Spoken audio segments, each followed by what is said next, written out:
네, 장윤선의 취재 편의점 신년 인터뷰 시작하겠습니다.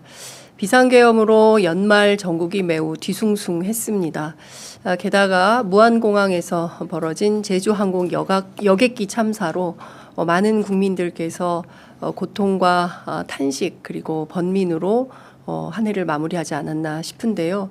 그래도 올해는 좀 더 좋은 소식이 많이 들렸으면 하는 기대를 가지고 저희가 오늘 특별한 초대 손님을 스튜디오에 모셨습니다. 문정인 연세대 명예교수님 모셨습니다. 어서 오십시오. 안녕하세요. 네, 생각해 보니까 선생님 저희가 매년 신년마다 선생님 모시고 인터뷰를 하는 것 같습니다. 올해도 찾아주셔서 너무 감사드립니다. 네, 앞서 말씀드린 대로 정말 비상계엄 12월 3일 그리고 그것마저도 정말 기가 막혔는데 또 대통령에 대한 탄핵이 있었고요. 그리고 또 제주항공 여객기 참사까지 정말 그 고통의 나날이 계속되고 있다고 봐야 될 것 같은데요. 선생님께서는 지금 전국을 전반적으로 좀 어떻게 보시는지 말씀 부탁드리겠습니다. 네, 우선 무안공항 사건에 대해서 참 심심한 애도를 표합니다. 참 안타까운 일이죠. 네. 좀 한국이 잘 나가던 한국이 요즘 걱정이 많이 되네요. 네. 우선 뭐 제일 큰 거는 우리가 목격한 건 민주주의의 위기였거든요.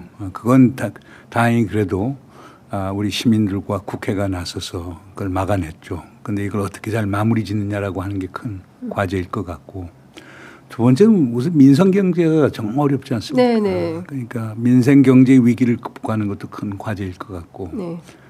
세 번째로는 첫 번째하고 관련이 됩니다만은 통합의 위기가 상당히 심각한 것 같습니다. 우리 사회가 양극화가 많이 됐고 그 양극화가 된 상태에서 소위 보수 진보 진영 사이의 대결이라고 하는 게 거의 적대적 대결이 돼서 이걸 어떻게 극복해야 하느냐 하는 것도 큰 과제일 것 같습니다. 마지막으로는 안보의 위기죠. 네. 뭐 이번 12.3 계엄 사건에서도 볼 수 있듯이 여러 가지 북풍 공작에 대한 이제 증거들이 나오고 있는데 네. 그 사실이 아니길 바라겠습니다만은 우리가 한반도의 군사적 긴장을 스스로 촉발하는 이런 걸 한다는 건 도저히 상상할 수 없는 일이죠. 네. 그렇기 때문에 이런 것들 이렇게 보면 민주주의 위기, 민생 경제 위기, 통합의 위기, 안보의 위기 이것이 2025년 새 벽두 네. 우리에게 지금 닥쳐오고 있는 커다란 도전이 아닌가 생각이 됩니다. 네, 뭐 아직 음력설이 지난 건 아니기 때문에 뭐 을사년이 왔다 이렇게 말하기는 어렵지만 그래도 우리 국민들은 역사에서 을사년의 비극을 다 기억하고 있기 때문에 특히나 또 많은 분들께서 올해 또 무슨 사변적 상황이 발생하는 것은 아닌가 걱정이 좀 많으신 것 같습니다. 그러니까 기쁨으로 한 해를 출발하기보다는 좀 걱정과 두려움으로 좀 출발하는 한 해가 아닌가라는 생각이 좀 드는데요.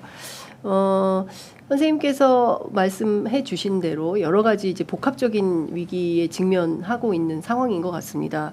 하나하나 좀 여쭤봐야 될 것 같은데요. 일단 12월 3일 밤에 저도 여기 국회대로에 나와 있었고 또 담을 넘어서 국회 로텐더홀에 들어가서 라이브 방송을 했었는데요. 선생님께서는 비상계엄을 몇 번째 겪고 계신 겁니까?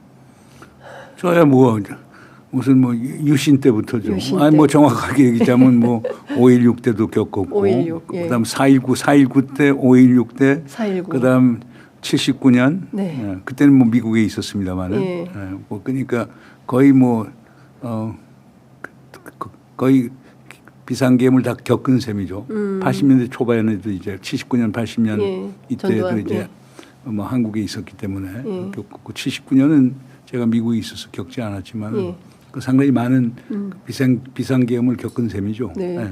이번에 그 윤석열 대통령에 의한 비상계엄이 처음 선포됐을 때 TV 화면으로 보셨을 텐데. 아니 이제 저는 그때 이제 예. 중국 광저우에서 아, 국제회의에 참석을 하고 있었는데 서울에 없으셨어요. 예, 예. 제 제자 한 친구가 그 현역 군인이에요. 예. 영광급 군인인데 예. 저 앞에 카톡으로 문자를 보낸 게 예. 교수님 이건 반역입니다라고 어. 하는 문자를 보내서 이게 이 친구가 무슨 생뚱맞게 무슨 이런 얘기를 했느냐. 예.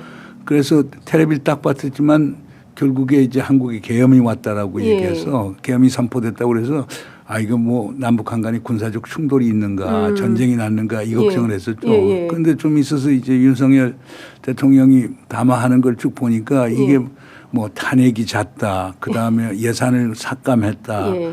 그다음에 입법 폭주다. 예. 이런 얘기를 들으면서 이게 계엄의 사유다. 계엄의 사유다라고 하는 예. 거 보고 아 세상에 아니 이런 대명천지에 한국 같은 예. 성숙한 민주주의 국가에서 있을 수 있는 일인가. 네. 아, 이렇게 제가 걱정을 많이 했죠. 예.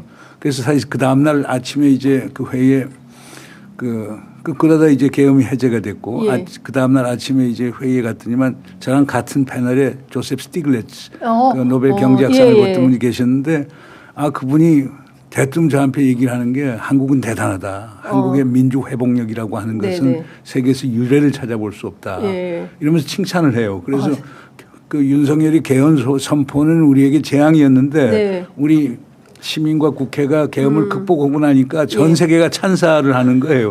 그래서 그날 두 개의 장면을 네네. 동시에 목격할 수가 있었죠. 예. 와, 쌤, 그 스티글리츠 교수로부터 그 얘기를 들으셨을 때 좀 어안이 벙벙하셨을 것 같다는 생각이 듭니다. 그 굉장히 참담하셨을 텐데 아침에 딱 저 상황은 오히려 반전된 상황을 세계로부터 받아서 좀 한편으로는 이게 양가적 감정이 드셨겠어요. 왜냐하면 거기 중국에서도 BBC나 CNN에 나오는데 예, 그렇죠. 우리 국회 앞에서 시민들 특히 예. 우리 안규령 대변인 네, 네. 같은 친구가 정말 이제 아주 용감. 그 소위 총구를 잡고 이렇게 그렇습니다. 저항을 하는 예, 모습이 예. 계속 나오니까 네. 뭐 심지어 중국에 있는 학자들까지도 예. 정말 한국의 민주주의는 대단하다. 아, 중국 학자들도. 네, 예. 한국의 시민사회는 살아있다. 예. 귀감이 된다고 이렇게 한 예. 거죠. 그런데 그 후에 전개되는 거 보면 이게 불확실성이 높아져가고 그렇습니다. 걱정이 많습니다. 예.